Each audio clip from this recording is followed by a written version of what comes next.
To all of you, ladies and gentlemen, my name is SY. I'm from Tekmark. I'm the technical sales manager. Together with me is our CEO Andy Lu at the back, and on our technical director. Shelly, the only lady from us, is the marketing executive, and of course Cheryl. Cheryl is the liaison with MCMC. Any RFQ, any need requirement, you can contact Cheryl. And also from Keysight, we have Ken Yong, the application specialist. Right?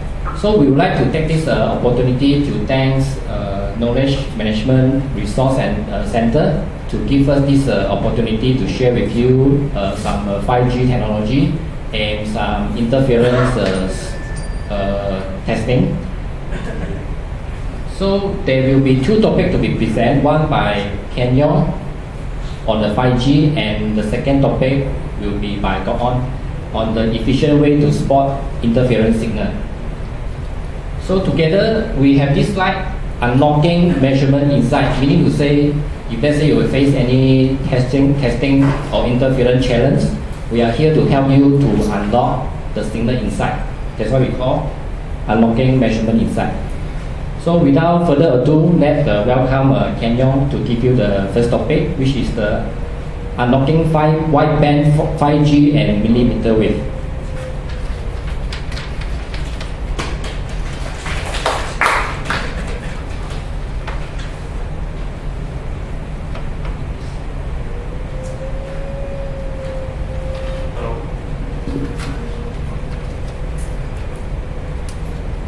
Hello.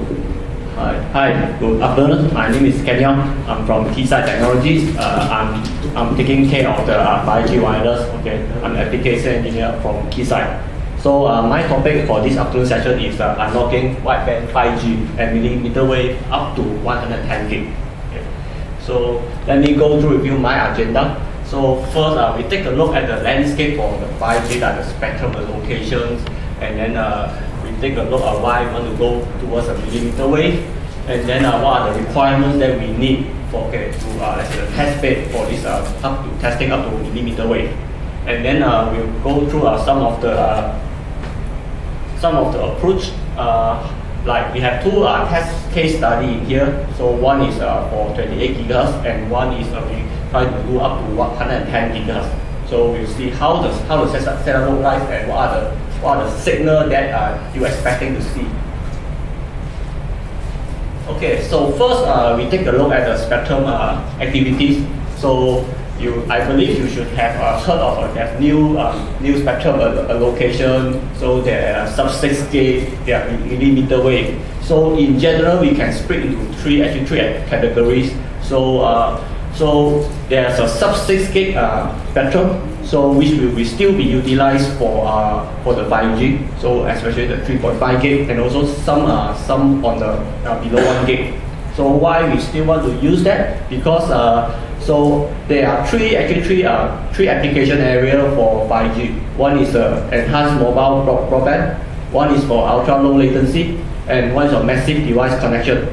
So below sub-6 gigahertz will be mainly focusing on the ultra low latency connectivity and also massive device connection.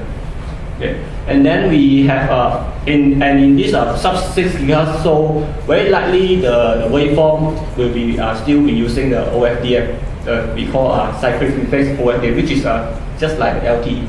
So we'll be still utilizing this waveform. And then as we move towards higher frequency range, we go towards beyond 6 gig up to 52 gig. So that will be the first phase for 5G. So second phase of 5G will be above the 52 gig. So on the first phase, 6 gig to let's say 50 gig. Okay. So there will be mainly the use cases for enhanced mobile broadband.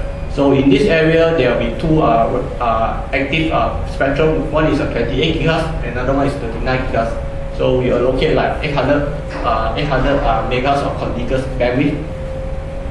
So in here, the access scheme will be mainly TDD.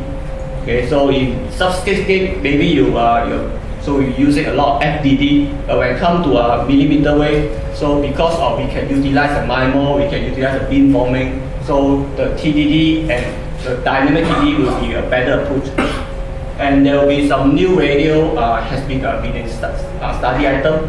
So the new radio like the FBMC, this UFMC has been studied. So and then there are of course above 40 GHz. So there will be this will be more towards a single carrier waveform, no longer OFDM multiple carrier, and it will be more towards a TDD access scheme and also the point to point or point to multi-point. Okay, so next we take a look at the millimeter wave for 5G. So in here you can see there are some regulator or standardization body like FCC, ITU.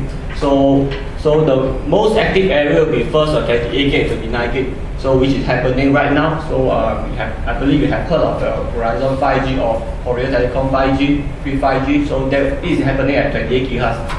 Okay. So these are the bandwidth already allocated for this 28 and 39 GHz. And on the beyond 40 gig, so ITU is expanding this band from 57 to 71 gig. So in this area, you can see that we have 14 gigahertz of contiguous bandwidth. So it's a huge bandwidth. So it will be mainly doing for the small cell connectivity and also for the enhanced mobile broadband application. Okay, so the question is why we want to go towards a millimeter wave. Okay, so there are of course some industry driver. So because there are massive growth in the data, so everyone want more data in the growth. So when we want to have more data, the easiest way is we allocate more bandwidth. But in the sub 6 GHz, the bandwidth is limited, or most of them have already been allocated or bidden by other people. So if you want to have more bandwidth, then millimeter wave is a good choice. Okay, and for number of growth in connected devices. So as I said just now, in millimeter wave, the wave, the length is shorter. Okay, and you're using the TDD, and you can use the beamforming. So it is much efficient in connect to a lot of users. Okay, in FDD we use a frequency to separate the user. Okay, but in TDD we use a type because at the same time we use a beamforming. So at the same frequency we can beam to this user and that user in different directions, and we can separate them by type. So it can be very efficient for this massive time device connection. And of course, there's an explosion on the wireless application. So these are the driver that drive. We need to go towards a higher frequency. And but when we go towards a millimeter wave, of course, it's not the same like we used to be in this sub 6 GHz. So there are a lot of challenges. So in simple physics, so when you have more bandwidth, you have more noise. Okay, so when you have let's say you have one carrier with probably 10 meg bandwidth, the noise level is not as the same like the 100 meg bandwidth. So you get like 30 times 30 dB more, no 30 dB more. Okay, if you go to 1 gig, so you have probably 30 dB more. So the noise. So first thing, the challenges, you can see that you have a lot of noise, a lot of losses. Of course, the millimeter is a shorter wavelength, so it's prone to have more loss. Okay, so in 5G, now we are actually having a lot of macro cell. So in 5G, you tend to see more smaller cell, so more in a more dense network. So the advantage of having this small cell is that we can support more users. Okay, and then we can use a beamforming, so to beam the signal to the target user. But at the same time, you can see that there are a lot of interference. So you can see in this, so there's smaller cells, smaller areas. There are so many the genome beat. Okay, so genome beat is the term we use for the inode beat in 5G. So a lot of small signals, so there are more noise per frequency per bandwidth. So these are the things you may have to expect. So at the same time, you get more interference, like those spectral emission masks are transmitted by each of the devices. Okay, the third the challenge is the components get smaller. Of course, when things get smaller, it's good. You have smaller mobile phones, smaller devices, but the test equipment, test gear, okay, all the components very small until you can't even see. Okay, so you'll be your setup become much more complex. Okay, so your cables is very fragile, and probably you have the same setup for sub-6 gig. This setup you can last for maybe a day, but the same setup for the millimeter wave setup, probably the result will drift in just 1 hour. Okay, so you cannot take it for granted like what we have done in this sub-6 gigahertz setup. So, and also it's very difficult to maintain the EVM, okay, because everything is so small, the connection is very fragile. Okay, next we take a look at how's the approach for this millimeter wave testing. So first we take a look at the 28 GHz test cases. So this will be the test setup you'll be likely to see. So we have this AWG. Okay, so this AWG is capable to generate a 5 gig. Okay, the bandwidth, it depends on the models. So these can output as a I&Q or IF, and then we have the up converter. We are using the PSG. So we take the differential IQ and go into this PSG, and this PSG can support up to 40 gig. So you can generate a 28 gig signal output from here. So of course you can connect to your device. So but in this case we do not have the devices. So we just directly input the signal to our UXF, the new spectrum analyzer. This spectrum analyzer can support up to 110 gig. So it's no problem to support the millimeter wave frequency, and you can measure up to 1 gig bandwidth. Okay, so this is the setup. And of course, if you want to measure the bandwidth more than 1 gigahertz, we have the scope, wideband scope, where to support measure on the signal above 1 gig bandwidth.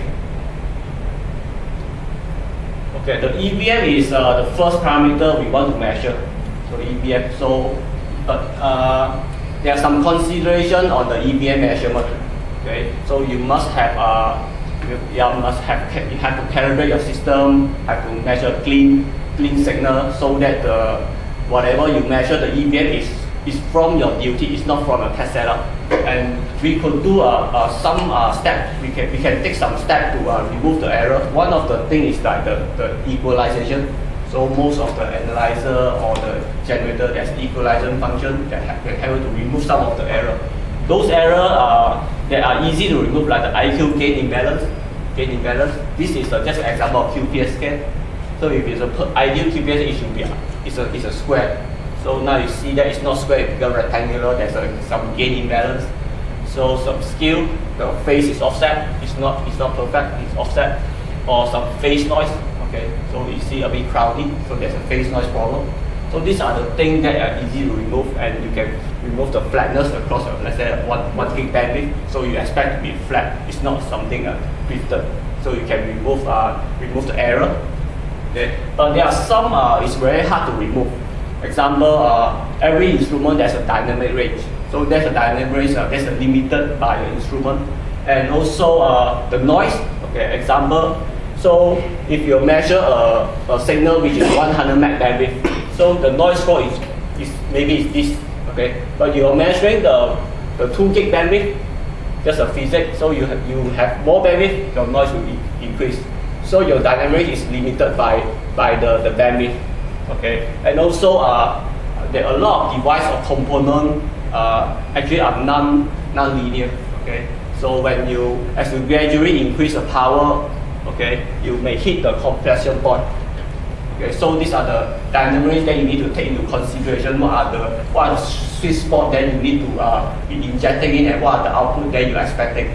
Okay, so typically in this let's say the LTE measurement, we always expect the EVM to be less than 1%. probably a clean signal, a direct signal is about 0.5%. But when you come to millimeter wave, so the best case you can get is probably 1% or beyond 1%. So you must have some change in the EVM mindset. So this is the setup we'll be using. So we have used the AWG to generate the waveform in the INQ, and then we take into this PSG to output to 28 gigahertz, and then you can have the DUT and DUT output to the analyzer for measurement. Of course, we have the computer here for the control or waveform generation or the signal analysis. It's all done in here. So just now I said that we can do the equalization. So now we have a few areas, a few spots. So 1, 2, 3, 4. So which spot is good? Is the dominant factor to do the equalization and the first step. So can anyone answer that? I have a gift for you. 1, 2, 3, 4. You have 35% chance. Number 2. And any other answer? Number 3. Okay. 4. Okay. So the answer is number 4. So who answer number 4?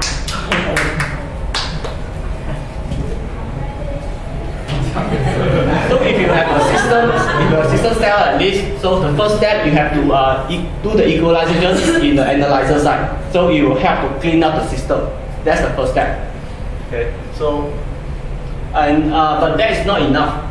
Okay. So as I mentioned in the previous slide, there are a lot of things that equalizer can remove the error, but not all. So we need to calibrate the system. Anyone use the network analyzer before? So network analyzer, there's a calibration step. So this approach is similar like the network analysis. So we will have okay. This let me introduce this software. This is a new software from Keysight. So we call it Signal Optimizer. In this software, it can help to generate the 5G signal. 5G signal like the pre-5G, Verizon pre-5G, and the new radio. So it's able to generate the waveform.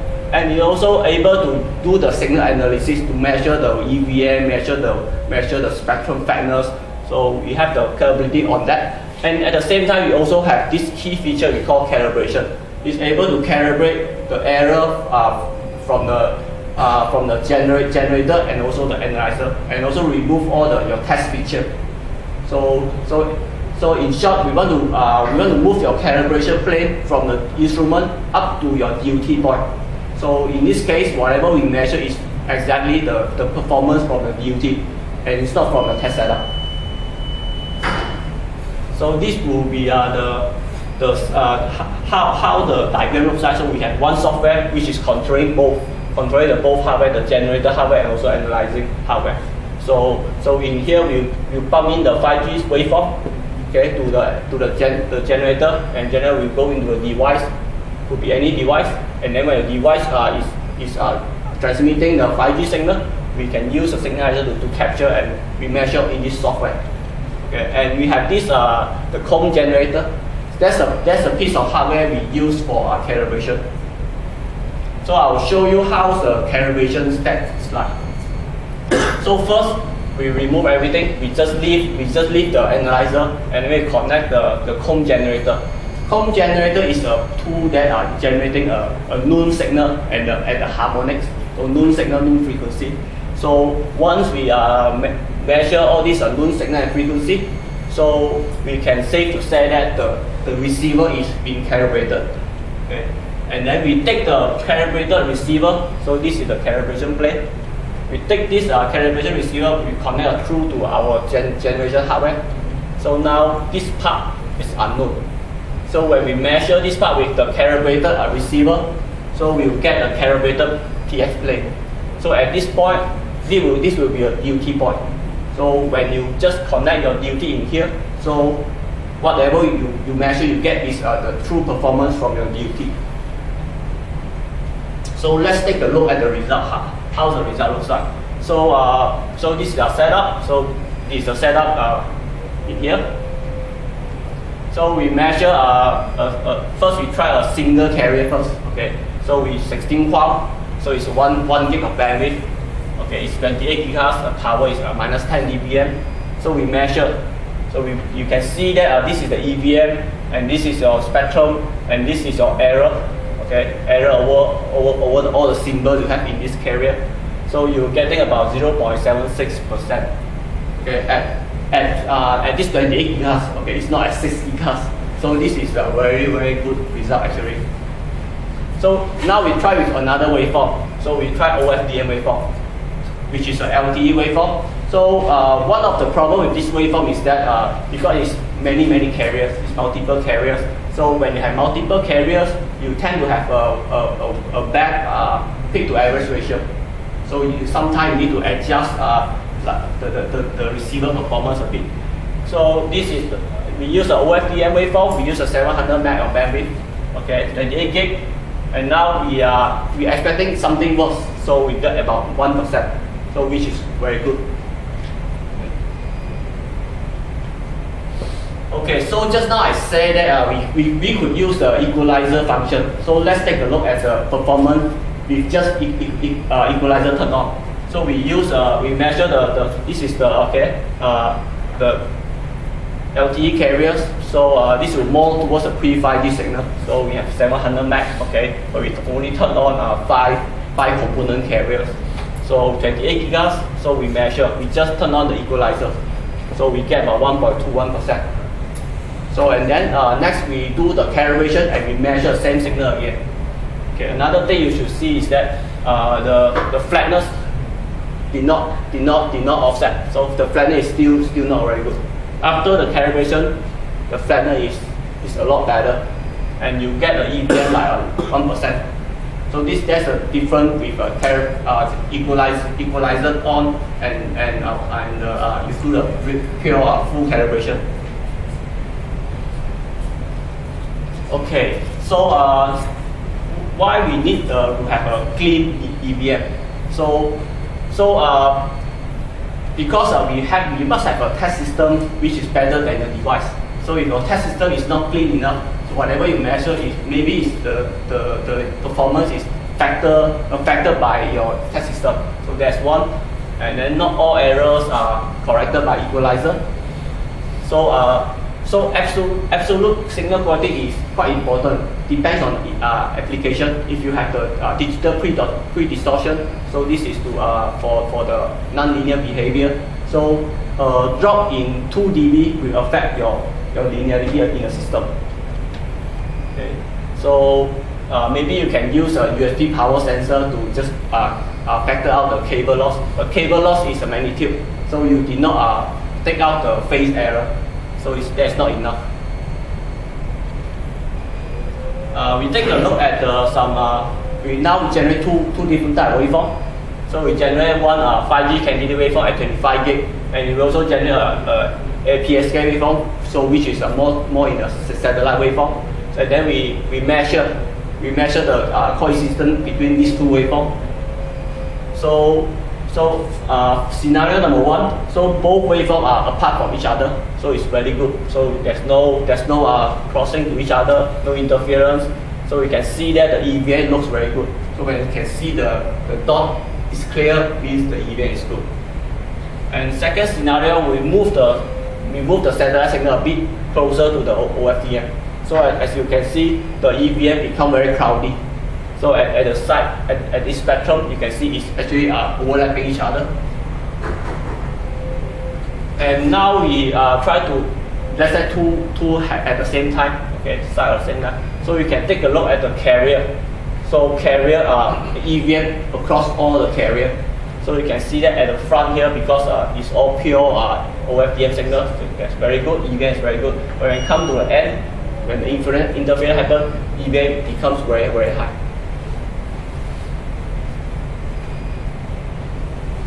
Okay, next case study, we will take a look at higher frequency. So we will see also testing on higher bandwidth. So when we come to 110 gig, so actually my test scenario is about 83 gigahertz. So you have to expect a much smaller component. So we are using a waveguide. So this is a waveguide, and this is an amplifier. So waveguide amplifier to 1 millimeter connector. So only 1 millimeter connector can goes up to 110 gig. So you can see that in this diagram, this is how the setup looks like. We have the waveguide amplifier, and you have the converter, waveguide to 1 mm connector, and go into our newest USF. So newest USF can support from 3 Hz to 110 gig. So in one switch. So you do not need any down converter or whatsoever, but you need to use a 1 mm connector. So this is just to show you that it's very small. The 1 mm connector is very small. It's not easy to differentiate which part is a male or which part is a female. It's very hard to see. And there's a big changes in the test setup. So because of the wide bandwidth, we talk about 5 gig of bandwidth. So we need to use this a different type of AWG. So this one can support more than 5 gig. And then we generate IF output directly go to the up converter. So for this up converter is a harmonic mixer. So actually we need another LO source. From this is just an analog signal generator, just a CW. So this is a ×6 up converter. So when you have this 14.75 gig SLO, so the output will be ×6 of this. So and then so as a mixer, so you have a high conversion and low conversion. So we take the low conversion. So we are expecting our result, the frequency signal at 83.5 gigahertz. And then we use the UXF to measure, because UXF can support up to 110 gig. So you can directly measure the 110 gig signal. But this guy only have the 1 gig bandwidth. So we have this 5 gig signal bandwidth. So we need to tap out the signal to a scope, and then we use a scope to analyze the signal. So we take a look at no demodulation yet. We just take a look at the RF signal. So we take a 50 gig of span. Okay, so at the center is 83.5 gig. So you see a lot of things. So the first thing as a test engineer, we need to know what are the signal and what is our design signal and what are the signal that come out in here. Okay, so we do not use any filter.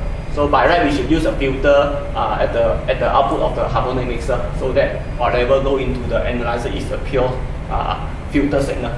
So in here we do not use a filter, so we see everything. So of course, this is our the lower side band of the mixer product, so which 83.5, and then we have the image at the high side upper conversion. So this is 93.5. So and then we have this another harmonic products. So a filter will be able to filter out all these things. Okay. And I want to just to show you the analyzer sensitivity, because first you have to baseline your instrument first. So what are the sensitivity of your analyzer? Then you know whatever signal you measure is actually from your device. So we take a look at full sweep from 3 Hz to 110. So it's a full sweep, single sweep. So so we could just put a marker and use the measure the marker noise floor. So we can see it's about 150 dBm in 1 Hz bandwidth. So let's take a zoom in into this. So we zoom in. So we only take a look at this this 105 gigahertz. So it's actually, you can see it's quite flat. Okay, so we are using the 1 kilohertz RBW. You get in 1 minus 123 in 1 Hz bandwidth. So we're expecting our analyzer sensitivity is minus 153. So let's remember this number. Okay, after knowing that our analyzer sensitivity, now we try to analyze the spur. What are the spur that coming up from your device? So so we do some averaging and we see make the signal look nicer. Okay, and then we measure this the signal. So we try with a different type of signal. So we try with the 650 Meg first. So we get a signal which is very good. This is a single carrier signal, as you can see from here. So this is a 16 QAM, okay, at 85.3 gigahertz. and then we increase the bandwidth to 1.6. So same signal, same test setup, but once we increase the bandwidth to 650 back to 2 gig, you can see that it become the dot become thicker. So now it's about 1.8% EVM. Okay. We go to 2 gig. Okay, so now the EVM is about 3%, and this is actually the frequency of response. You can see that there are some non-linear response, and you go to almost 5 gig. So the signal still okay because you can differentiate every dot to every dot. Okay. So, but this is you can say it's a direct connection. So we do not have any DUT. It's a direct connect to the analyzer. So once you go with a DUT and once you go over the air, you have to expect everything become even worse. Okay, so now we turn off the modulation. So there's no modulation. Now it's only LO. So we see these are the harmonic products, and actually what you want to know is a spur. So we do some averaging, make the signal look very nice. So we still see this, and then you can see that the noise floor is about -90. And what is this? Why is not flat? Okay. So is this some kind of analyzer performance or some kind of from a device from a test setup? Okay. This is just a way to baseline a system. So we do some sweeping. We turn off the LO. So we turn off LO. There's no LO signal. There's no modulation signal. But the PA and it's still on. PA and the wave the up power still on. So we see that. So you get this -88 dBm. Okay, at 3 meg bandwidth. Okay. So we turn on the noise marker. What we get is a -148. But just now we said our system sensitivity is 153. So where are these 6 dB go? Right. So it's 6 dB. So actually it's very simple. So when we turn off the PA, so we get flat -153. So just a note to you that every component in your system contribute to the noise, contribute to error. Okay. So you have to one of the way you have to baseline your system, but know what is your system sensitivity, and whatever you measure is actually coming out from the test setup or your test devices, your UE. Okay. So once you realize that, so you may want to find out some solution, probably do some filtering, do some packaging, repackaging, or do some image rejection before the input to your analyzer. So actually improve the signal by 6 dB. 6 dB may not be a lot in sub-6 gig, but in millimeter wave, that will be a lot. Okay, so summary. So you may need a flexible test setup. So because the frequency range is quite wide, so you have a wide frequency range, you have wide bandwidth. So your test bed, your test setup must be flexible to support it from 28 GHz and expandable up to higher frequency. Okay, so must be able to generate and analyze a new radio in a 5G. Okay, must be able to have a wide bandwidth to measure low sensitivity, and of course our new USA is a very good tool, I would say, because you can support from 3 Hz to 110 gig without any down conversion needed. Okay, then thank you. So these are my slides. Any questions? I'll give away this gift if you ask me a question.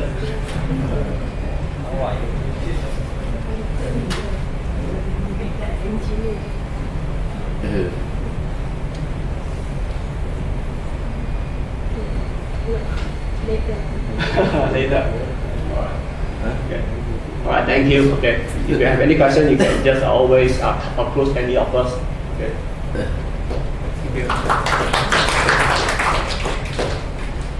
Thank you. Thank you, Ken Yong, for giving us such an in-depth sharing on the 5G and the millimeter wave. Without further delay, I would like to welcome second presenter, Gong On, to present you the interference spotting.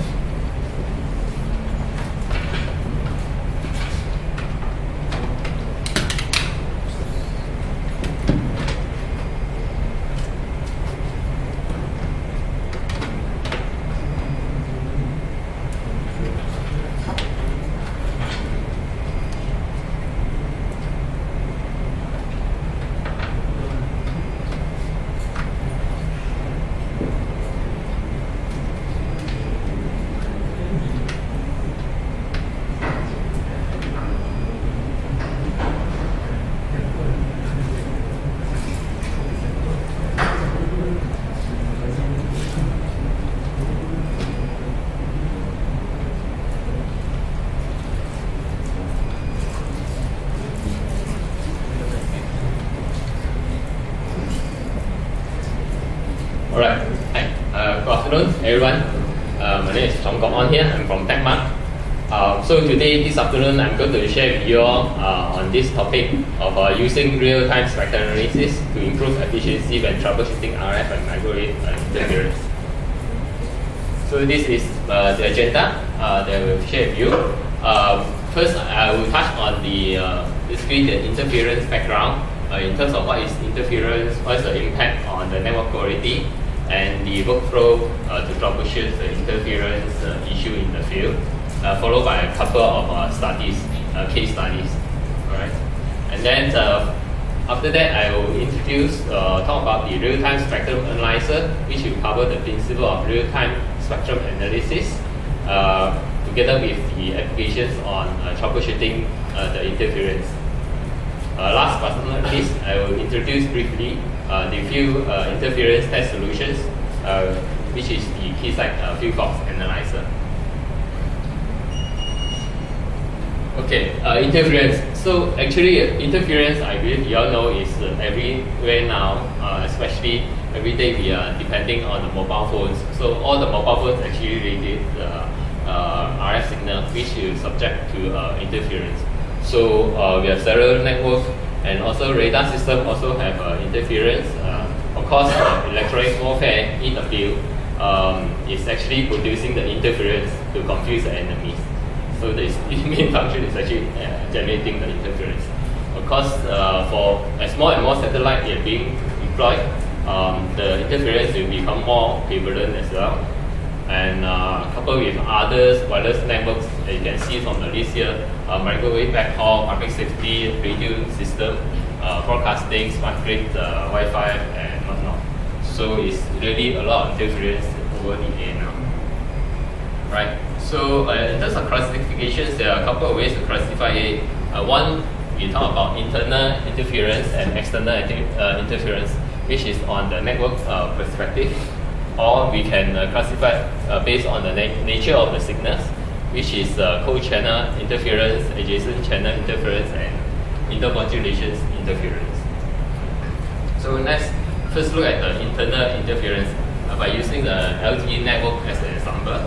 So in fact, the LTE network largely is limited by the performance. Its performance is largely limited by its internal interference. So that's why managing the interference is very critical for LTE network in order to provide very good performance to the end user, as well as system capacities to the wireless service provider. Right? Yeah, these are the major or key techniques being used to manage the interference by the LTE network. For downlink, so we're talking about the channel quality index reported by the UE to the eNode B. For the eNode B actually to schedule the data speed to the UE, as well as to decide whether it's time to, there's a need to do a handover. Right? As for the uplink, the eNode B actually monitors the uplink broadband noise to manage the network capacity to detect interference on the uplink. Of course, in order to minimize the internal interference, at the center of the cell, the UE is actually being instructed to minimize the transmit power, but it can use the full spectrum, which is delivering the highest speed possible.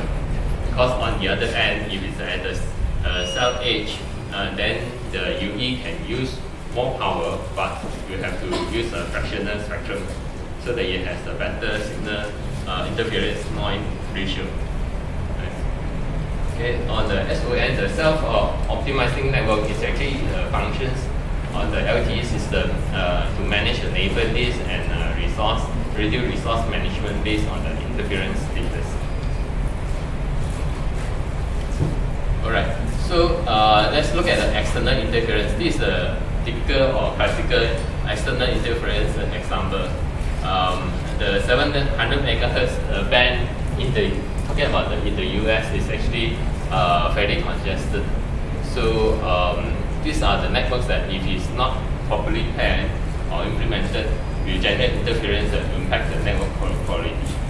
So for example, this AT&T downlink and the Verizon downlink here actually just sitting next to each other. So it requires a guard band and also proper filtering on the each side of the transmitter in order to prevent any interference happening. Yeah. Because the other side also you can see is a public safety broadband signal and narrowband signal actually sitting side by side. So it will require also the guard band in order to prevent any interference happening. There are others like the LTE uplink signal here, actually with sitting on top of the cable TV frequency band will interfere each other if the cable TV network actually is not properly shielded. Even the old 700 MHz wireless microphone will also interfere with LTE network at this frequency band. Next, mobile microwave backhaul actually is very common or popular elements because of its easy to set up and also very cost effective. So mobile phone backhauls actually will have to deal with this type of interference signal. First, refractions. If the signal hitting on the surface or metal surface on the building, then the signal actually will be bounced back and getting back to the radio itself. And the second type of interference for mobile backhaul is like because some of the mobile backhaul actually using the unlicensed band. So for example, the 5.8 GHz, which is the Wi-Fi band, which when there's a Wi-Fi router around, then you actually interfere or raise a noise on this band on the microwave backhaul. Because the unauthorized use of frequency definitely will bring down the network on the microwave backhaul. And in terms of cross-polarization interference, when the antenna alignment is out, then the unwanted signal actually can get into the signal path of this microwave link as well. Okay. Next, to talk about the satellite network system. So in the modern satellite network system, actually it deploys a technology called spot beam, enabled for the system to reuse the same frequency band and in adjacent area. So these are the three interference signals that will be affecting this type of setup. Okay, and talk about the co-channel interference. Actually, for this targeted Earth stations here, the F1 signal is the intended signal to be received by targeted Earth station here. But at the same time, you will also receive the other F1. This is the same frequency from another beam. So this is actually creating the co-channel interference. And for adjacent channel interference, the F1, F2 here are too close to each other, and without a proper filtering, then it will create the adjacent channel interference as well. Okay. For the cross-polarization interference, third one, actually this F1 beam here, which is supposed to be a different polarizations from the targeted Earth station here, will be received at this targeted Earth station due to if it's improper alignment on the antenna here on the targeted Earth station. Okay. In terms, just now we talked about network perspective of interference. So now let's look at the interference from the signal perspective. There are three types of signal interference types here: co-channel interference, adjacent channel interference, and intermodulation interference. Okay. For the co-channel interference, we're talking about very straightforward. Both the signals are actually on the same frequency channel. So if it's a digital signal, in addition to the same frequency channel, the frame rate also somewhat is synchronized. That's affecting and creating the interference signal here. Okay. In terms of system impact, it's a signal to noise ratio degradation, and potential fixes you can do is actually, if it's within the same network, then you replan or reuse, reconfigure the frequency, and also adjust the antenna. If it's out of the network, then you can try to turn off the own transmitter and try to lower the power to locate the offenders so they can see the interference signal clearly. Okay. So an example here showing there's an interference signal sitting on top of the LTE signal, FM signal. By zooming in, actually we can identify that it's actually due to a signal coming from a 25 kilohertz echo 25 channel.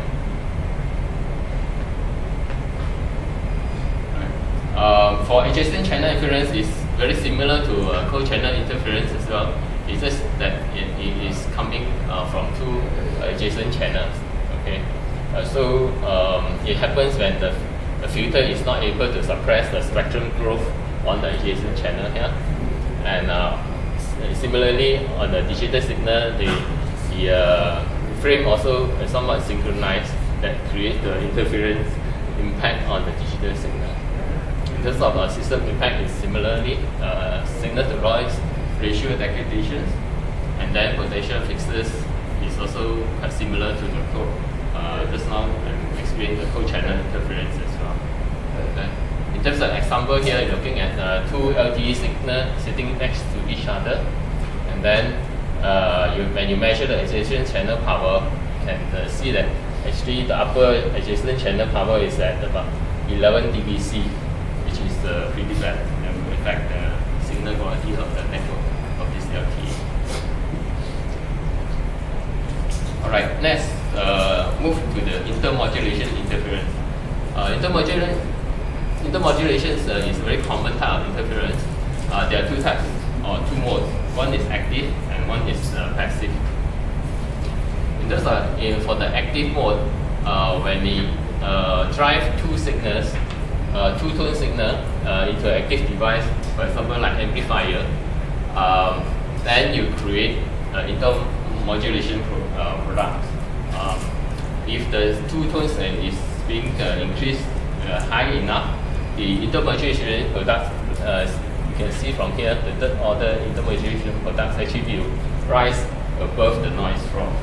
So that will potentially become the interference signal or interfering the system, the network.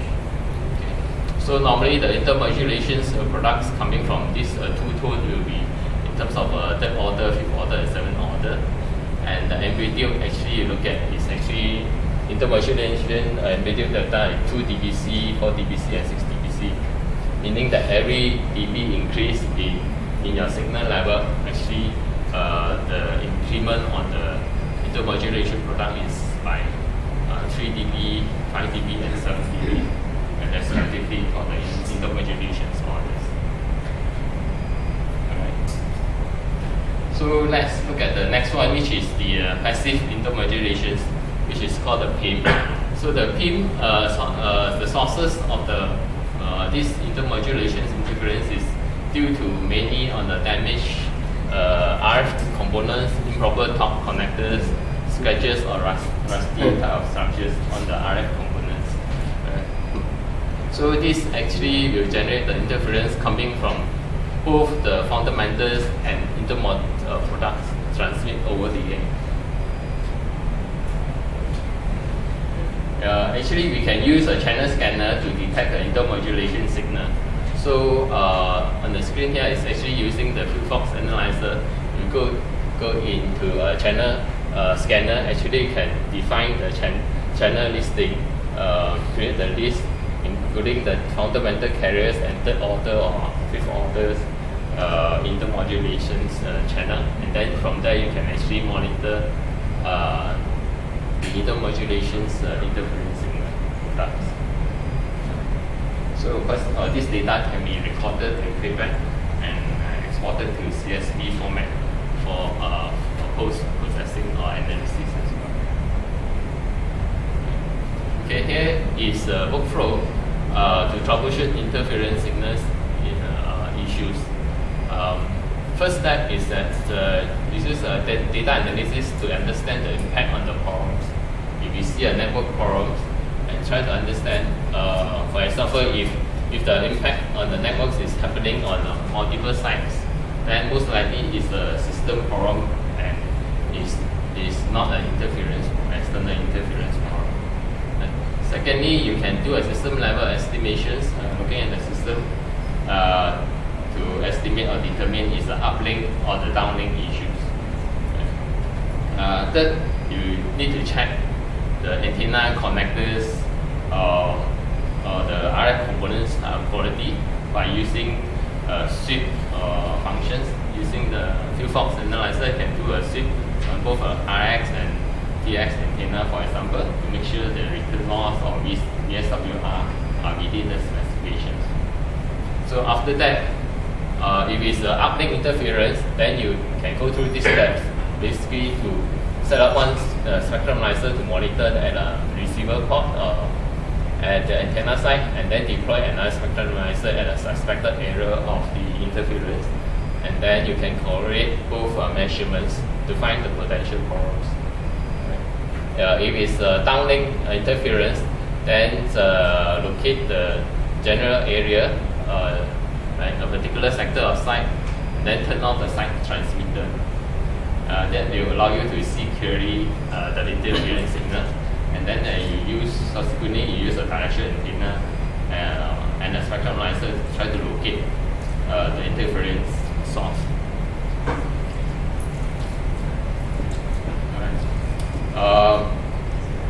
Actually, 65% of the interference issue is due to the RF components that is installed within the network system itself. So, for example, for antenna, there are possibility of deteriorations of the return loss to cause uplink or downlink interference issue, and the wrong antenna pattern also will create interference in neighbor sectors or neighbor cells.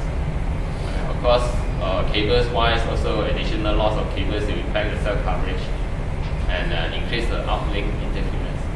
All these components likely to happen that cause the interference because they are most of the time is installed outdoor, so it's subject to the harsh environment, sun and rain, cold and hot temperature. So these are the things that actually usually can be fixed if there's any interference issue in the field.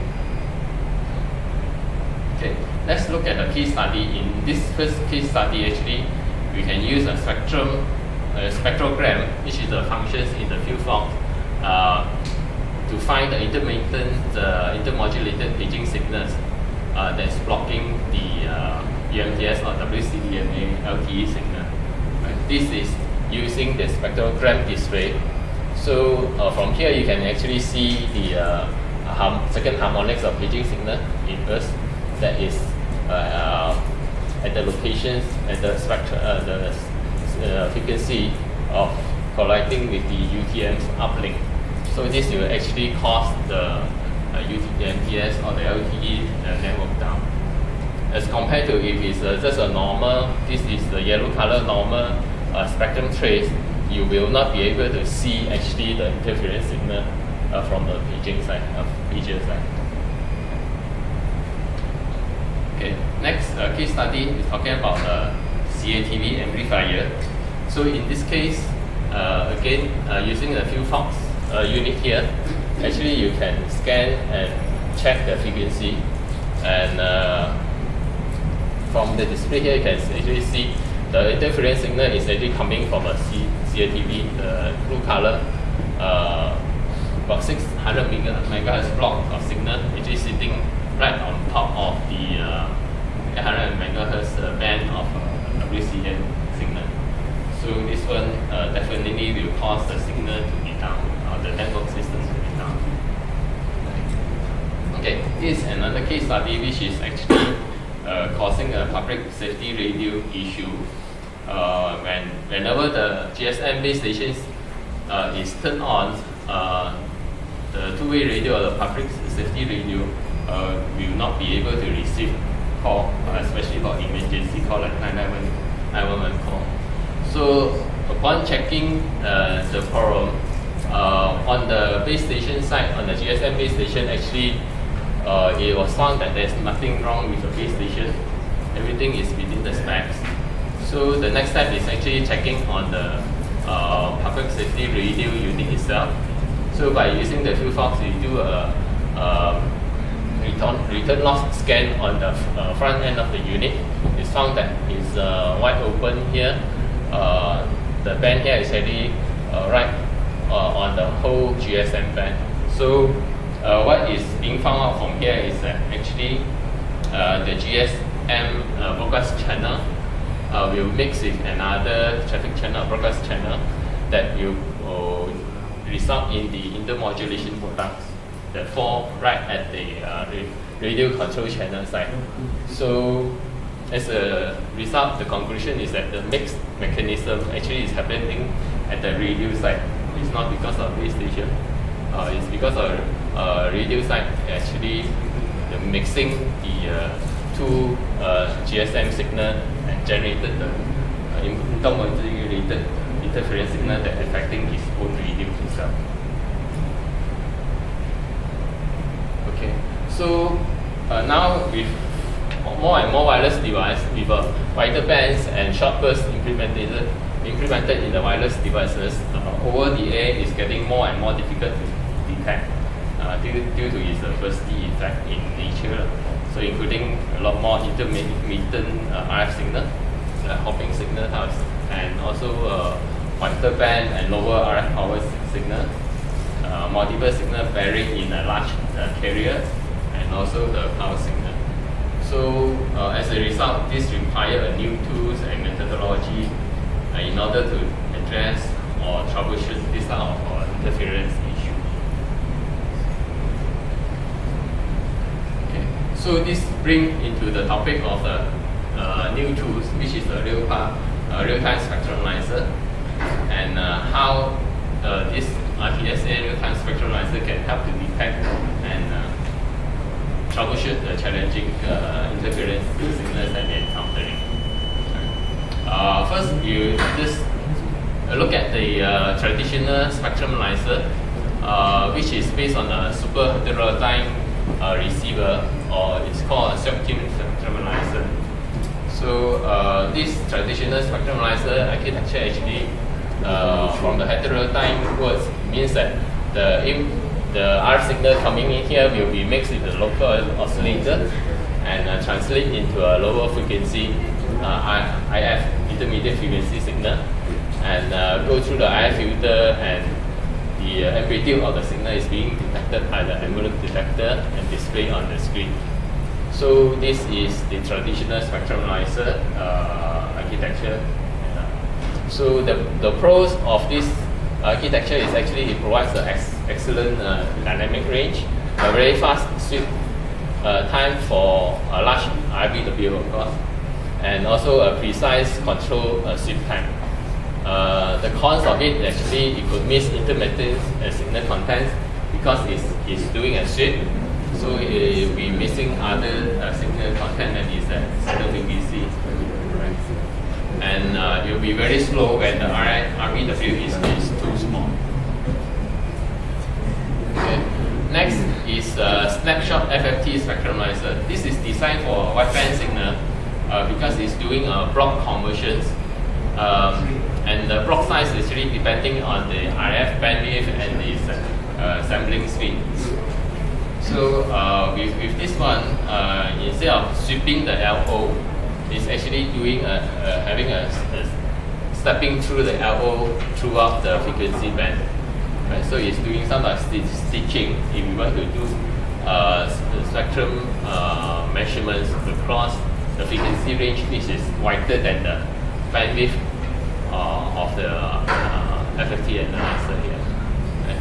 The pros of it is that you will not miss any signal content within the information bandwidth or the IF bandwidth, and it's very fast update at the narrow resolution bandwidth, and it's good to provide the digital modulations analysis.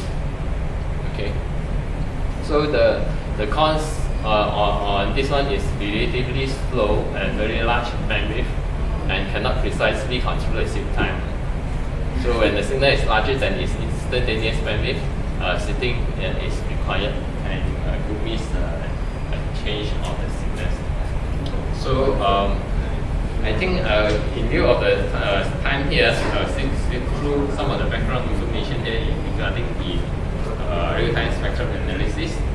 Okay, this may be a critical information in terms of why the real-time spectrum analyzer is able to detect or capture the signal without any gap, right? So if we look at the real-time spectrum analyzer, actually is capture the data from the IF change on the ADC here, analog to digital design, and put inside the data frame. So, but instead of processing the data frame as it is, actually is rearrange the data frame into FFT frame here. As you can see here, starting from T2 frame here, you have taking this the data from T1, part of it from T1, and then part of it from the data 2 frame, and then go to the frame number 3, T3. If you take the data from T2 and portion the data from data 2, and so on.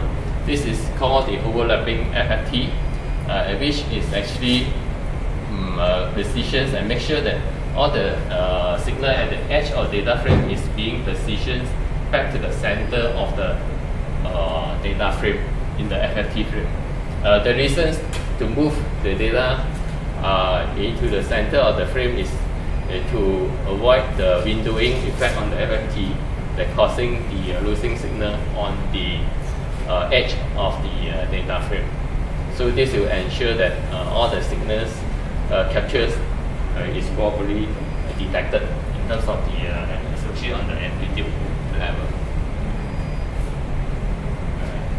So as I mentioned, there's the function, the overlap FFT. Actually, you can see if it's without overlapping FFT, there's still dead time in between the updates. There's some gaps here, and you use an overlap FFT, there's no gap in between, so you can be sure that it will achieve the what we call 100%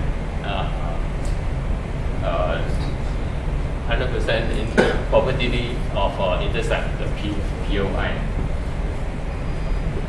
Okay, so this and explanations I will just skip through. Basically, we determine the durations, the minimum duration of that POI intercept. Right, so it depends on the frame size and also the window size. It will actually able to allow you to do smaller POI durations. So these are the key indicators of the real-time spectrum analyzer. Real important one is the real-time bandwidth. So that will, the first one you actually determine how wide is the signal bandwidth that actually we can capture. So these are the other factors or capabilities of the real-time spectrum analyzer. I will just skip through them. Okay, now maybe I'll just go through some of the applications for the real-time spectrum analyzer applications. So for this case, actually, we're comparing the normal general purpose spectrum analyzer with the real-time spectrum analyzer with density display. The normal general purpose spectrum analyzer, actually you still can use the max hold to catch hold of all the signals even if it's burst nature, you still can catch up with. But the challenge is that if you mask the smaller pulses underneath it, you cannot see the details of it. As compared to the real-time spectrum analyzer with that CD display, you capture all the signal plus all the power band. So all the pulses can be identified. So the other application is actually for IED detections, which is a homemade type of explosive devices, because these are devices normally is activated by a cellular phone or cordless phone or even a garage door opener type of signal, which is very small and bursty in nature. So with a normal spectrum analyzer, you will not be able to see the signal if it falls under some of the frequency or signal. So with the real-time spectrum analyzer, actually can see that it's a spike there, the signal is there to indicate there's a possibility of IED device. So there are a few other applications as well, which is RTSA will be useful to identify. Most of them is actually to identify signal emitted in some of the whole bandwidth of the signal. Okay. So this one is also to indicate that you can actually identify, even though it's in the same frequency band, you can actually identify whether it's a Bluetooth or Wi-Fi signal, because each of the signal modulation has its own different aesthetic profile. And this is on the control signals, and this is on the uplink signal monitoring. Okay, so this comes to the second last slide, which I would like to introduce actually the field fox. Okay, this field fox has been used, as I mentioned, a couple of times in all the examples in the measurement side. So this is a very powerful tool. It's an ideal tool for the field measurements to do interference and troubleshooting in the field. Right? The main reason is that it has the real-time spectrum analysis function, as I mentioned just now, plus a lot of other functions, including the capabilities starting from 4 GHz to power up to 50 GHz now. Only one, the highest one in the industry currently, and then also it has a cable antenna functions, plus there are full two-port SS parameter vector network analyzer functions. Can have a channel scanner that do a network coverage testing, as well as iOS mapping apps, which you can use an iPad to do the network coverage testing. So there are other functions, capabilities that actually can add on to this network analyzer. And the other key advantage is that this one is being designed for rugged or field tests, because it's actually tested and passed the MIL standards for harsh environment usage, even the explosive environment, and also within the water resistance. It tested IP53, which is the water resistance of conditions, because it doesn't have any fan. There's no fan in there. So actually it's kind of water resistance. Alright, with that I'll go to the summary. So basically interference is still the biggest threat in the wireless network currently. So detect interference is just detecting it is just the first step. So the key thing is that you must be able to find the interference, analyze it, and fix the problems. That's the ultimate goal. So RTSA provides the capabilities to solve this interference issue. And lastly, HuFox provides solutions to detect the interference and find the root cause and fix the problem. Okay. So okay, that's it. So that's my last slide. Any questions for me? Any present?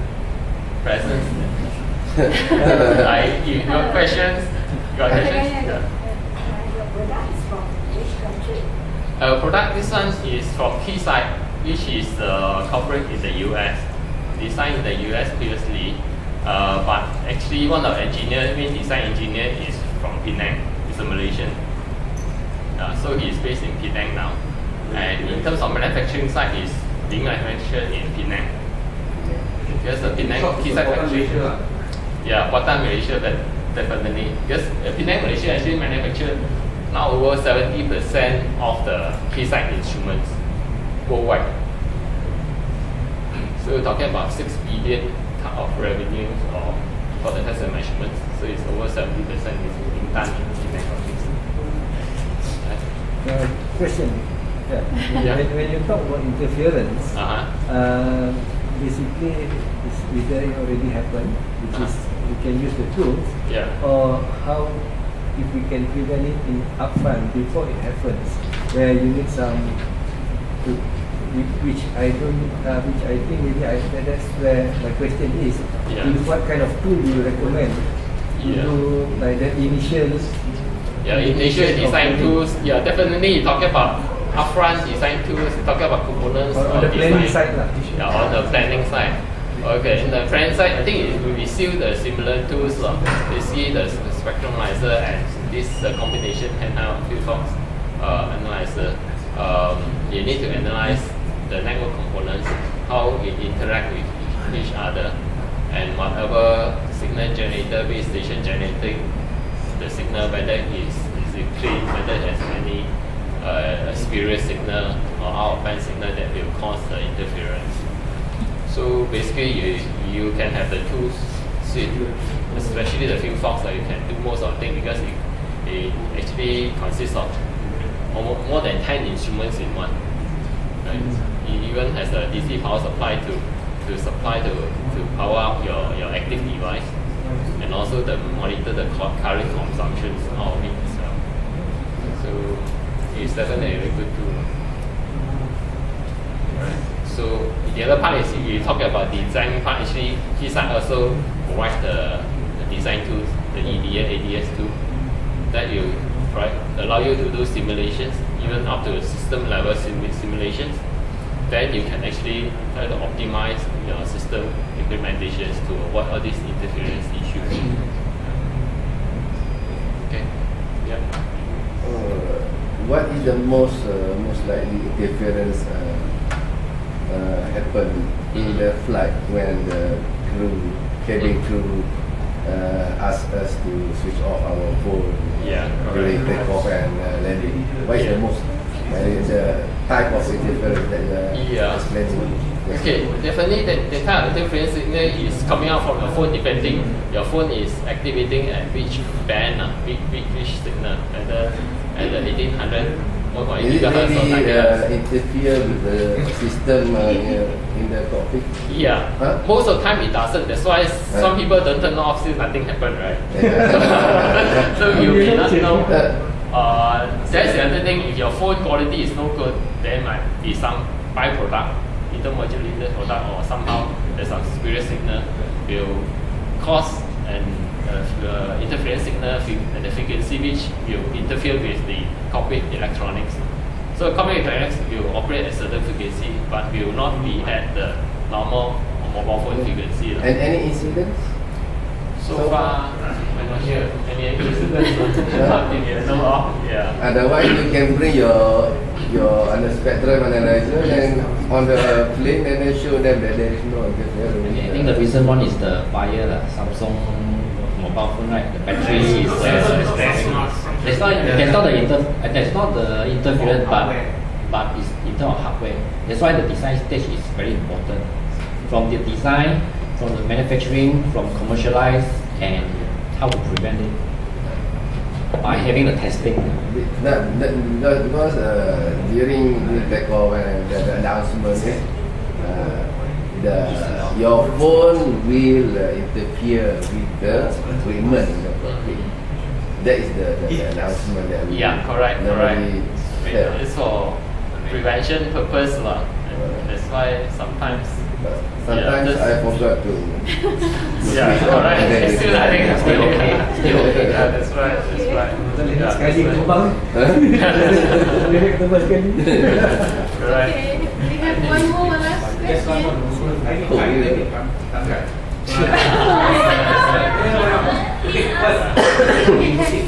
Between the Keysight and of course the other competitor, say for example, Robo Sports, what's the difference? Price, Price, performance, yeah, it all depends on what you are looking at. So we have advantage in certain area, and then there could be certain area that we are not as good as the other one. So it all depends on the equipment, the measurements that you want to make. But in terms of in general, definitely Keysight has the most complete portfolio. So you provide the solutions from the DC up to the lightweight. So we have a complete test solutions. We're talking about the combination system.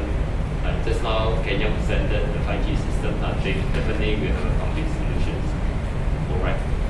And also, this one, you know, the size of Keysight and Keysight T1. How small is that? This one. One